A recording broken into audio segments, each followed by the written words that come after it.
We're live. Eryn, do you want to go ahead and get started? Thank you for coming Yeah, back. yeah, absolutely. So I can go ahead and get started. And good morning, everyone. Eryn Hurley, Director of Government Affairs at NACo. So just going to be running through kind of the top items that we're tracking here in Washington, D.C. on behalf of counties. So first up, you all may have seen that there were some recent efforts to overturn some additional flexibilities that were granted to counties from the Department of Treasury for the ARPA State and Local Fiscal Recovery Fund. So remember that State and Local Fiscal Recovery Fund, that's the $65.1 billion that was authorized under the American Rescue Plan Act and provided the direct funding to every single county, parish, and borough across the country.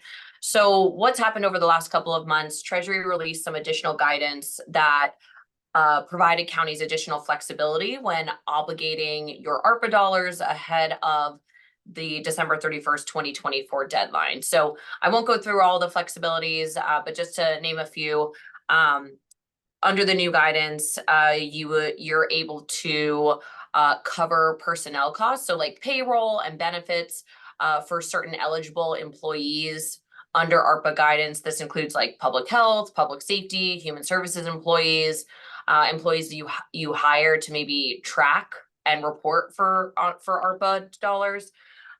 You also have the ability to actually reclassify any sort of excess ARPA dollars you have under the December 30 or after the December 31st, 2024 deadline. So that's a huge flexibility as well too. Those are, a couple of just to name those. We were really happy to see that in the guidance. We worked with Treasury really closely to provide that additional flexibility. So what has been happening over the last week, and there was a vote last evening on this, is that the Senate, specifically, there was a group of Senate Republicans that introduced a Congressional Review Act. So that's CRA for short. And pretty much what that would do if it had passed the Senate is that it would repeal the flexibilities that were granted under Treasury's recent guidance around obligation. So that was a huge concern for counties, right? Like you wouldn't have been able to do the whole payroll item. You wouldn't have been able to reclassify your funds. So it really would have limited your ability to do a lot with those ARPA dollars ahead of when you actually have to spend the money in December of 2026. So ultimately, the Senate went into voting last night at around 6 p.m. NACo did a ton of outreach yesterday. We released a joint statement with the National League of Cities as well as the Government Finance Officers Association, asking the senators to oppose the CRA. Luckily, we were able to turn two yeses, Senator Tester from Montana and Senator Sinema from Arizona. They were originally going to vote yes. They voted no, thank God. And so luckily that CRA failed in the Senate. So it was a vote of 49 to 46. So super close vote. Again, luckily they didn't get the 51 votes needed. There were 4 senators that actually decided not to vote. That included Senator Manchin, who we were also trying to flip to a yes. But that's all to say, it failed in the Senate. It's not going to go to the House, so that all the flexibilities that you currently have are safeguarded and you can continue moving forward as is. So again, a huge win to counties. Really thankful for everyone that reached out to their senators as well. So again, a huge win there. So that's super close. I didn't know it was that close. Yes. Yeah. And can you talk about so I read that resolution, and it basically said that the interim obligation final rule Yeah.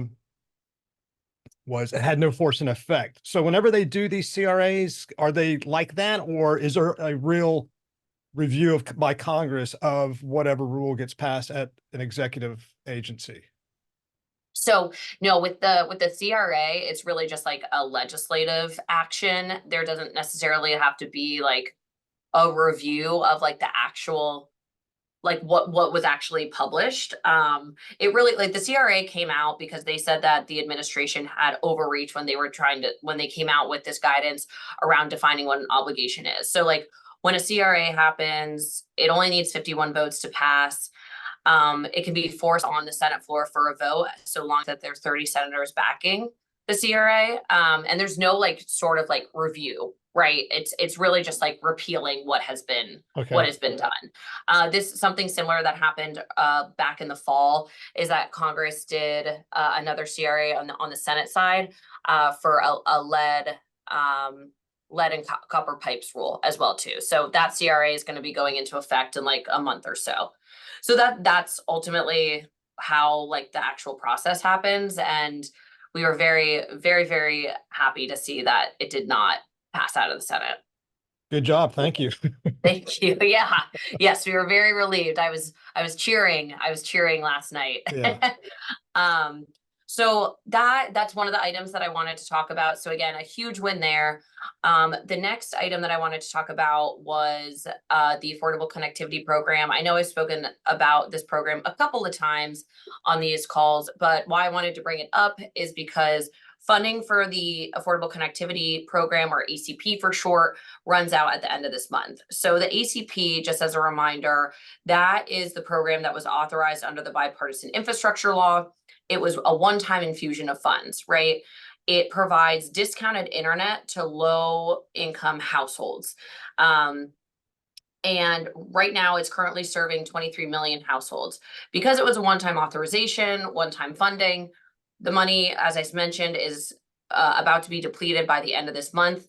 The Federal Communications Commission, FCC, they already actually decreased the benefit for the households this month from $30 to $14. That way that they were able to keep all 23 million households under the ACP and not have to kick any households off. But obviously they had to reduce the benefit to make sure that they could cover all the households. So end of this month, the money's completely gone. Because the money has been gone, there have been a number of bipartisan efforts. There's the ACP Extension Act of 2024 that's been introduced, huge bipartisan support, over like 220 bipartisan co-sponsors for that bill between the House and the Senate. The reason why it hasn't, passed is because of the price tag associated with it, which is around $7 billion. The most recent efforts were trying to attach an ACP extension and ACP funding to the Federal Aviation Administration, the FAA reauthorization bill. That failed.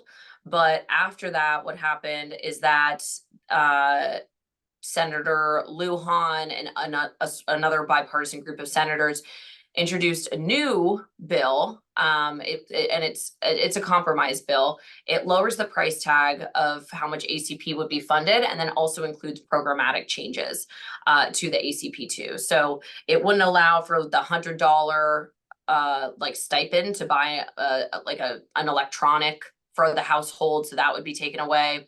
It increases the median household income that a family would have to have in order to be eligible for the ACP.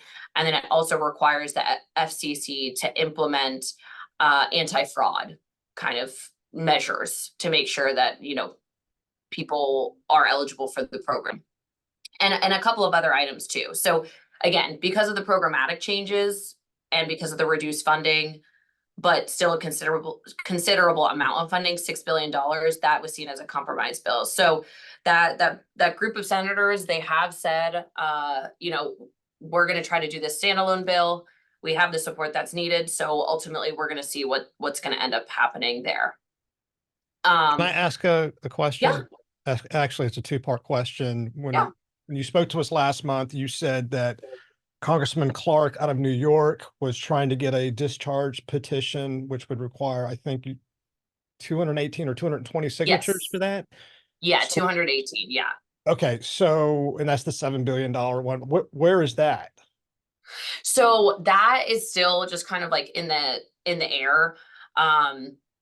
Congresswoman Clark, we scheduled a meeting with her this week. The meeting just hasn't happened yet. We scheduled a meeting with Congresswoman Clark to ask, like, hey, are you amenable to these programmatic changes? She's still very supportive of the $6 billion figure, but will this go? We need a companion bill in the House right now, since it's like a whole standalone bill, since the original extension bill, that discharge petition. was about like the original ACP extension bill, right? So that's dead on arrival. We're not going to do that anymore because of the $7 billion figure attached to it. So now what we're trying to do is the renewed efforts around the new ACP extension bill, and hopefully getting like Representative Clark on board on the House side, as well as other bipartisan. Okay, and so, and this is my second part of the question is, and you're Yeah. going to have to just educate me on this because I don't fully understand. So, they, last month they passed the two minibuses Yep. appropriations bill. So there was 12 of those. Um, how does this fit within that? So they've passed those. They've got a budget that goes until September 30th. And that, funds the government. How does this fit within that? Let's say they did pass this, everyone's happy with it, and it's $6 billion. How does that fit within the existing budget that they passed? Yeah, so that's a great question. So pretty much what it would be, since what would happen is that this would be like another one-time infusion of funds, since it's like standalone right now. And then what they would have to do is that eventually they would have to include it in like the appropriations process, right? So like fiscal year 2025. So since it's like a standalone, it would be a one-time infusion of funds similar to what it was under the bipartisan infrastructure law, but it wouldn't necessarily be part of appropriation cycle, right? So they would have to Okay, figure that out their next appropriations bill that they do. got it. Thank you. Yeah, of course. And then I'll move on just because I did mention the Federal Aviation Administration reauthorization bill associated with the Affordable Connectivity Program.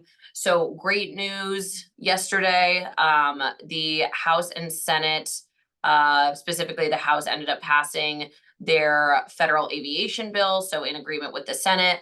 And what it really does kind of as a 1,000-foot overview is that it improves aviation safety, it enhances protections for passengers and airline workers, and then also invests in airport and air travel infrastructure across the country. Ultimately, the House, they ended up voting the package to pass along to President Biden for his signature. It was a vote of 387 to 26, so obviously a lot of support there. In terms of what this really includes is that the bill authorizes more than $105 billion in funding for the Federal Aviation Administration, the FAA, as well as $738 million for the National Transportation Safety Board. And this funding runs through fiscal year 2024 all the way to fiscal year 2028. One of like the kind of key items that was like a big tension throughout all of these debates is that it added longer distance flights to Reagan National Airport, which is right here, right outside of DC, that many folks were against, but ultimately it did include, there are some additional flights in there as well. But again, as I mentioned, now under this new funding, what airports are going to be able to do is that they can hire more air traffic controllers, which ultimately would help fill. There are currently actually 3,000 vacancies across the country, so be able to fill those gaps. Again, improving runway safety as well. And then in terms of the passenger protections that I mentioned too, this is kind of all around like airline refunds rather than vouchers. So that is a part of it as well too. So a lot of good stuff in there. Again, we were really happy to see that there was a longer term reauthorization finally. We've been operating under a short-term FAA reauthorization since September. There have actually been 4 different short-term reauthorizations. So obviously this helps counties with certainty. We know that we're going to get federal funding now for our airports. We know that we'll also get money for air traffic controllers, which if we didn't, we would have had to furlough those folks off. And so really happy to see a consensus on that. And then another item that I wanted to touch on, 2 more items, Farm Bill, and then I also want to touch on some AI updates too. So Farm Bill updates, you all probably have seen that both the House and Senate have released their separate frameworks for the Farm Bill. We don't have legislative text yet. We know that at least the Senate text is coming out tomorrow, I believe. But good overall, really great provisions in both of those packages, I will say. With, of course, there's always going to be some concerns, right? No matter what. So I will say for the Farm Bill, for the Senate framework, what's included in there is that there's $500 million in mandatory funding for rural development and capacity building. So think of it almost as like a rural grants program or grant program specifically for rural counties. So that is like the first time this has ever happened, especially that mandatory piece. That is a huge, huge win. We've never been able to secure mandatory funding for that rural development title. What was the second piece? You said The capacity building? 500, what? You said capacity building? Yeah, capacity building. So it's kind of like economic development, workforce development. It's going to be like it's a very flexible pot of money. Okay, got it. Thank you. Yeah. Another huge highlight also is it fully extends the Good Neighbor Authority eligibility to counties. So what this means is that counties would be able to conduct Good Neighbor Authority land management projects on non-federal lands and then also retain those funds. And then the final piece of this too, again, in the Senate framework, is that it continues support for food stamps. So the Supplemental Nutrition Assistance Program. Under the House framework, again, kind of a little bit more of a mixed bag for counties. It does reallocate a little over $14 billion in Inflation Reduction Act funds under the Farm Bill conservation title. So it would be taking money away from the IRA and putting it into those conservation programs under the conservation title.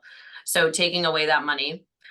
There are also tighter restrictions and kind of weaning folks off of the federal food stamps program, SNAP, as well too. For the first 5 years, there would be no difference, but over a 10-year period, there would be a $30 billion reduction in SNAP benefits under the House proposal. So obviously that's a huge concern to counties. And the reason for that reduction is that it would be a pay for other like farm subsidy programs within the Farm Bill. And then, but a huge, there are also some good things in there: rural broadband, rural workforce, so funding for both of those pieces. And then I think the biggest item for us is that the House version would reauthorize Secure Rural Schools, the SRS program, which Florida does have, obviously some federal land, typically more of like a Western state priority, but we have been advocating for the reauthorization of SRS for some months now. So that was a big win in that House package. So that's all to say right now, everything's up in the air. Now that these frameworks are out, we need to get the legislative text. On NACo's end, what we're going to do is that we are going to do an analysis of both of those packages. It's going to be like a side-by-side analysis and how it corresponds with NACo's policy that we have. So you'll hear a lot more information from us over the next couple of weeks. But again, both packages have some good things for counties. I think the main sticking points here is obviously going to be around the nutrition title, so SNAP. That's going to be the primary piece too. So that's the updates on Farm Bill, and then I can move on to the last item, which is on artificial intelligence. So you all may have seen that earlier this week, Senate Majority Leader Chuck Schumer, along with his artificial intelligence working group, which he set up a number of months ago at this point. But what they did is actually they unveiled a proposal for the federal government to invest at least $32 billion annually on non-defense related AI systems. These levels of spending, they were actually first proposed by an independent commission. It's called the National Security Commission on Artificial Intelligence. Pretty much what would be included in this $32 billion is that it would be an investment in an array of items. It's around like healthcare, technology, and so on. So it's kind of almost like what's happening is that it's going to be like a campaign pretty much for the investment in AI, just to make sure that the United States is on par with other nations, with everything that AI is happening. So definitely you'll get more information around that as they outline exactly what sort of pillars are going to be included in, what is that $32 billion exactly going towards. So we'll definitely provide probably some sort of analysis on that AI package and what that would potentially look like. And of course, as always, the impacts on counties too. But just so you know, that was a pretty big announcement for the majority leader as well. But happy to answer any questions, AI, Farm Bill, anything that I mentioned before too. On, I don't know what the Senate leader had talked about in the policy framework, but I mean, a lot of the things that I'm seeing in the news clips is the concern about AI and campaign security.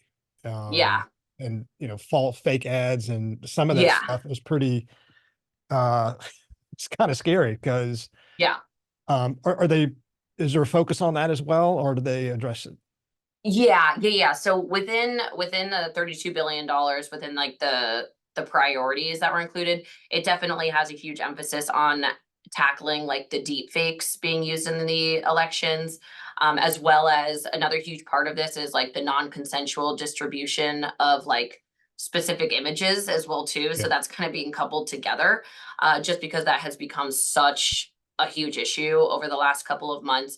I will say too, outside of Schumer's proposal, the Department of Justice, as well as the Election Assistance Commission, EAC for short, they have been working together to also address these issues around deepfakes and how they're being used this election cycle as well too, because there are just such major concerns about AI and elections right now. I'm still here. My camera went off as usual. um, what about the AI committee with NACo? I don't know if it's called a working group or an ad hoc committee. Yeah. And I know they issued some guidelines for counties to look at and to consider, just in terms of doing their own audit for AI in their communities. What's the committee doing over the next 12 months? Yeah. So actually, in terms of what has been happening with the AI committee, is that they actually most recently met. They had a meeting, their last in-person meeting ahead of the annual conference. They just met in Chicago for several days. So they are actually, as Eric, as you mentioned, they're working on releasing their final report of various findings for the annual conference, actually. And so what it is, and I can't unveil it like yet since they're still finalizing it. But it's pretty much going to be separated into various sections that provide best practices to counties, but also it talks about what does it look like when we're talking about the intergovernmental partnership with AI. So it provides recommendations for local, state, and the federal government. And then again, those county best practices too. So it's going to be a lengthy report with a lot of great information. But we will be having that at the annual conference for like the formal unveiling.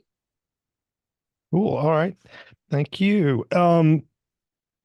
Last thing, and I don't want to put you on the spot, but can you just briefly talk about the Safe Streets program and the funding that is associated with that? Your colleague talked about that in the county countdown. Oh, yeah, of course. So for the Safe Streets program, I'm trying to remember exactly. This was this past week where the funding was aligned. Correct? Yes. Yeah. So pretty much what the Safe Streets program is, so that is a new grant opportunity that was announced, which ultimately what it is can be used for is that you can address, or you can use the funding to implement new safety interventions on streets that have more kind of like small scale investments. So think about like crosswalks or stop signs and so forth. So that funding opportunity is open right now. How it's typically implemented or how counties can actually access the funds is that it is a formula funded grant opportunity as well. So counties are eligible to actually apply for the grant and be able to access that funding. Eric, I'll get back to you on the exact date in terms of when the deadline actually is, so that you can pass that along to your Florida folks. But that grant opportunity is open and ready to be applied for right now. I will say that the Safe Streets has been a huge highlight right now is Infrastructure Week here in Washington, D.C. So we have been at various events all over town, talking about not only the Safe Streets grants, but also how are we going to start brainstorming a new surface transportation reauthorization bill for 2026, which is crazy to think that we're already talking about that. I feel like the infrastructure law was just passed, but we are having those conversations already, both with other state and local associations, but also with the private sector too. You know, I was at a meeting yesterday with all of those different groups talking about the need for direct funding to counties that own and operate bridges, as well as the need to really rethink the permitting process as well. So those are kind of the key items that we're working on and working with our partners ahead of 2026. Awesome. I said I didn't want to put you on the spot, but you had all this in your head, so thank you. All right. So anything else that we need to know about? Like, what do we have to look forward to over the next couple of months in DC? Yeah, I think just the final items, I would just say honestly that over the next couple of months, we're really just going to be focusing on the fiscal year 2025 appropriations bills that are coming out. The chairman of the Appropriations Committee, House Appropriations Committee, excuse me, Congressman Cole, he actually just released his estimates for fiscal year 2025.